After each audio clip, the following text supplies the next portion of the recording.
When I was decorating my daughter's nursery, I just couldn't find a crib sheet that matches her room decor.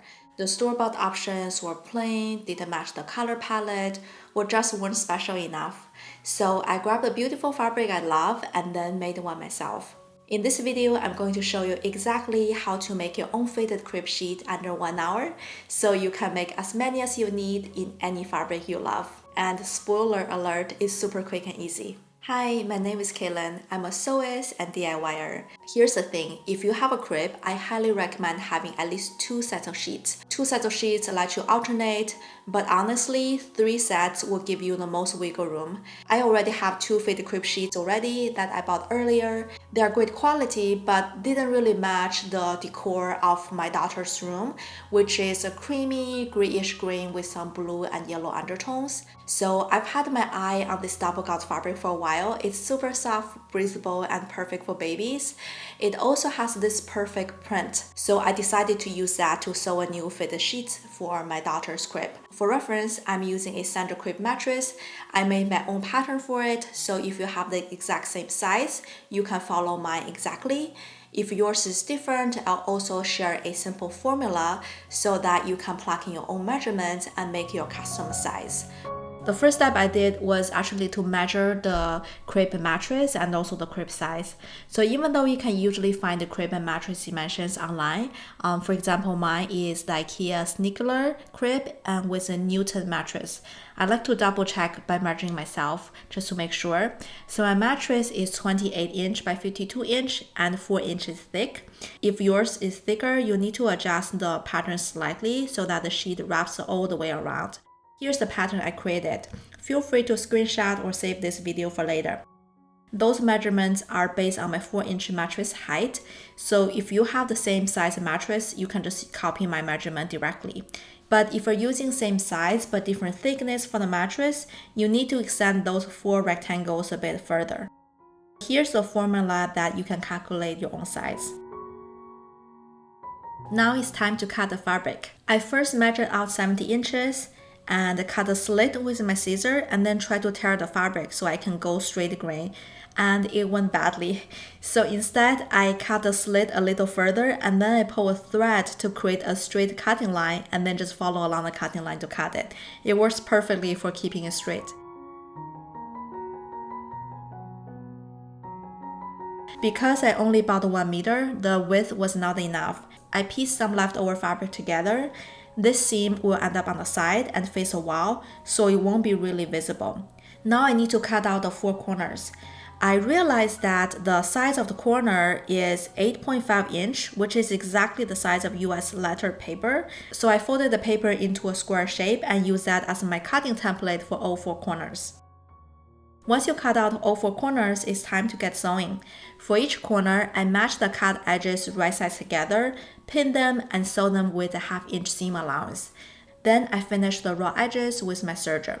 If you don't have a serger, a zigzag stitch works perfectly fine. However, I do recommend finishing them so you don't get loose thread hanging around on the mattress.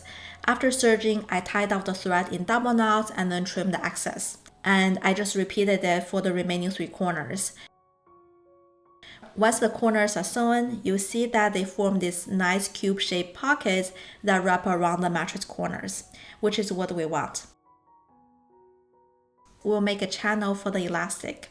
Ideally, you want to use a 3/8 inch elastic for stronger hold. However, I only have a 1/4 inch on hand, so I just use what I have. To make the channel, I fold the raw edges 1/2 inch inward to the wrong side, and then fold another 1/2 inch. And then just top stitch close to the folded edge. Make sure to leave about 2 inch opening so that you can thread the elastic through and back stitch at the start and end. Here's what the pocket looks like, and we'll thread the elastic next. I attach my elastic to this threading tool by tying a knot at the loop, but you can just use a safety pin. I inserted the tool into the opening and threaded all the way around. Once I got it through, I tied a temporary knot and test it on the mattress just to make sure it's the right size, because each elastic have different elasticity and that would affect the outcome. As I was testing it, I realized it's a bit too loose, so I shortened it. And for my mattress, I end up using about 60 inch of elastic, overlapping the ends by 1 inch and sewing them together with a zigzag stitch. The setting I use is a 3mm width and the length is 1.8mm. You can adjust your sewing machine stitch settings if you're using a wider elastic. After securing the elastic, I tack it back into the channel and close up by bringing it back to my sewing machine and finish with top stitch to close the gap. Once it was done, I put it on the mattress and it fits great. The fitted sheet wraps around the mattress for about 4 inches underneath, which is similar to the store-bought crib sheets that I have. If you want it to wrap further, you can increase the size of those 4 rectangles and reduce the elastic length. I'm so happy with this make. The fabric feels so soft and I love how the color blend with the wall and the decor of the room.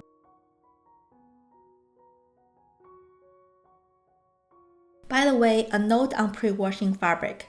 You can pre-wash your fabric if you like, even though I always pre-wash my fabric for making garments. For making beddings, I prefer to sew first and then wash the sheets, so that way it will shrink slightly, making the fit even more snug. But either way works, just a personal preference, and I'll wash mine before my baby ever uses it. And that's it. It's a very quick and easy project. You can make a custom fitted sheet in about 1 to 2 hours. It took me longer than that because I was filming, which always triple the time I spent, but normally it should be really quick for you. Plus, store-bought options can be pretty limited, so make your own sheet means that you can choose any fabric you love and make something beautiful for your space. And that's the magic of DIY, right? Making something that you want to see in your own life. I hope you enjoyed this video, and if you want to support me, you can like, comment, or subscribe to my channel. Thank you so much for watching, and I'll see you next time. Bye.